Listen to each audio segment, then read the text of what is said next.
Hello everybody, this is Sarah Scott on behalf of the Centre for Hellenic Studies in Washington DC. I'm here with Leonard Muellner and we've been looking again at the forums. And one of the topics that's come up in discussion is the issue of different translations of the works that we're reading, Iliad, Odyssey and all the others. And so the questions come up, for example, we talk in this project about reading in and reading out of the text, and our participant says, well, is translation, does that sort of impose a reading in by the art of the translator themselves? Yeah, no, it's a very valid point. Okay, you're already getting your version of the Homeric text filtered by a translator, okay? And what they think are the equivalents in English of the words in the Greek text. And as I think most of us who live with other languages and everybody I think understands, there are no ways in which we have words that are equivalent in their meaning and their resonance and everything else in our language to Homeric Greek poetry. It's a whole different thing. So it's a huge the Greek text is an obstacle. Okay, so what do we do? So one of the things that one can say is that translators have different goals. Okay, and if you look at the article from the New York Review of Books, which compares the translations of Richmond Lattimore, Barry Powell, and Peter Green, okay, the two of them being more recent ones, the assumption is that there are attempts to be literary translations. There are attempts to be beautiful, okay?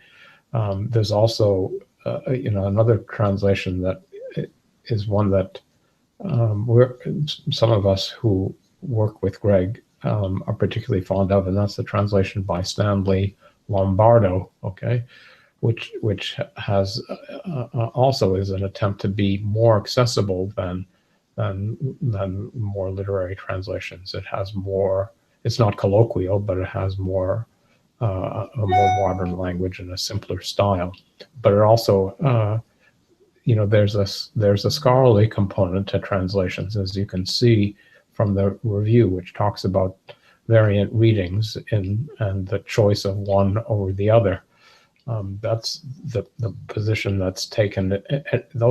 Even the position that's taken in the review article is controversial, or the whole thing can be thought of in different ways. So there aren't simple answers even to those sorts of questions, because variation is something that's native to the medium of poetry, like Homeric poetry, and the variant that the reviewer rejects is very well supported in old text, and so is the other one. Okay, going back to at least the 5th century BCE, these two variations on the wording of the line about either for all the birds or feast for birds. So these things present scholarly problems. Well, I think that introduces another complication. What is the point of view, and what is the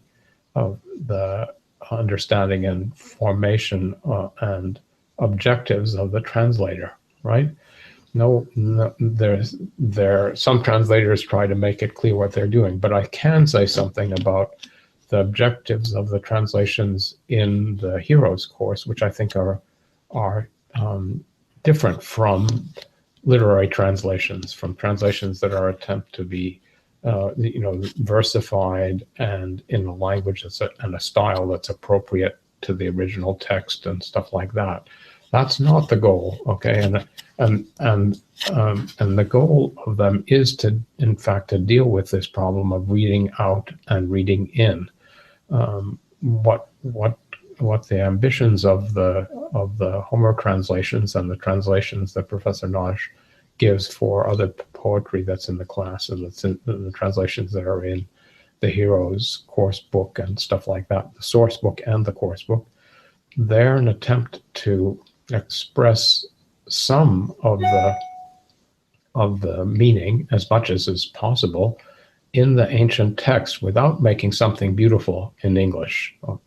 It's an attempt to try and reach across the boundaries of time and culture to get at something that is the closest thing possible to the meaning of the original text, not to try and make something that's beautiful and a pleasure to read, but that communicates the meaning.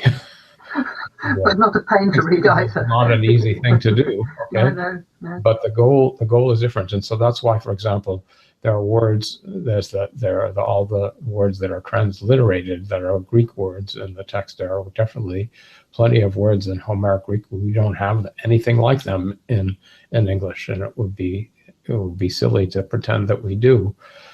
So the fact that Lattimore and Green and Powell won't do that tells you something important about what the goals are.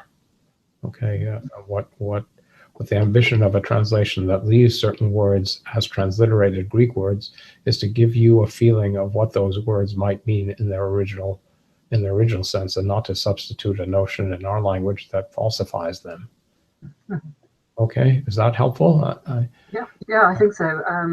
And there are lots and lots of translations out there, and presumably each translator has got their own goals. Some of them, as you say, trying to be literary. Some of them are trying to get a flavour of the first form. Some of them are trying to just give us a good narrative, an easy read to get us into the story, and that's sort of thinking of it as a story. But then that gets us a bit further away from that original concept of the performance. But that's fine. I mean, they're stories still. So, for those of us who are following the Ancient Greek Hero project and who are interested in that whole song culture, personally, I really enjoy working with the sourcebook version because we've got those, particularly those words tracked, and then specific passages that are even more detailed a translation. But even then, you can see there's a choice going on. I've been reading in H24H about certain words, and then Gregory Nagy will say, "Well, I've translated it this way here, but actually there's more to it than that," and then explain. And you need to explain. Yes, exactly. So, I mean, there was a thing that came to my attention. I think it was last week. That for the first time that anyone knows of, a woman has attempted to translate the Odyssey. Right? There's a famous 19th century book by Samuel Butler, and it's Samuel Butler's translation, by the way, that was the starting point for the translations of the Iliad and the Odyssey that are in the source book, although they've gone through a lot of changes by a lot of generations of teachers and in the Heroes course. But that Samuel Butler wrote a book called The Authoress of the Odyssey because he thought it was written by, that was what his term, a woman. But that having a woman translate the Odyssey is going to produce something different, I think, in the modern context, right? And the interesting fact that has never happened before. I think the translations in the source book have the perhaps the benefit, perhaps of not being by one individual. Okay, they're really a group effort, and over a long period of time to try and represent something of the complexity and the resonance of the words in Greek, more than one would try to do if you had other goals in mind. Okay, so that you can hopefully read out of the text instead of read into it. But as I think anyone would admit, it's an impossible thing. Okay, it's still your language. It's pretending that Homer is in English. Yeah, originally wasn't. But that kind of collective approach is very much as with the whole project. Exactly. Continuing to discuss and continuing to evolve. It's very much, and that source book continues to evolve in each iteration. There's been some additions, enhancements, and tweaks here and there. Yeah, I mean, I don't know whether any of you have looked at this lately, but another of the publications of the Center for Hellenic Studies is something called A Homer Commentary in Progress, which is a multi-authored work trying to explicate lines, words, concepts, and themes, and all sorts of things in the Homeric text. So there are a dozen people who have contributed to it. There are 3 major contributors, but there are a lot of others, and it's not in any way a finished state. But you can, if you check that out, you can see that just trying to explain what's in the Homeric text is not a simple thing either, right? So there's a lot going on in almost everything. So. Yeah, we can certainly provide a link to that, and it's not just a question of, well, what does the Greek words mean in terms of, what's the closest English equivalent or equivalence to the word, but what did it mean? What Yes. did it in the much wider sense? What significance did those concepts have? Yes, within the social context, within the context of the poetic language.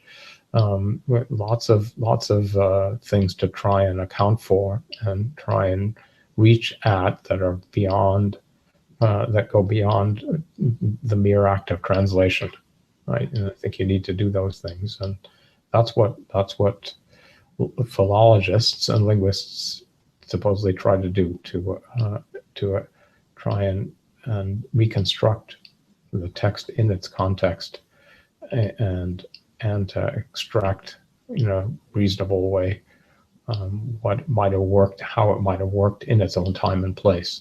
With Homeric poetry, that in itself is complex because the poetry was evolving over a long period of time, so we can't talk about one time and place either.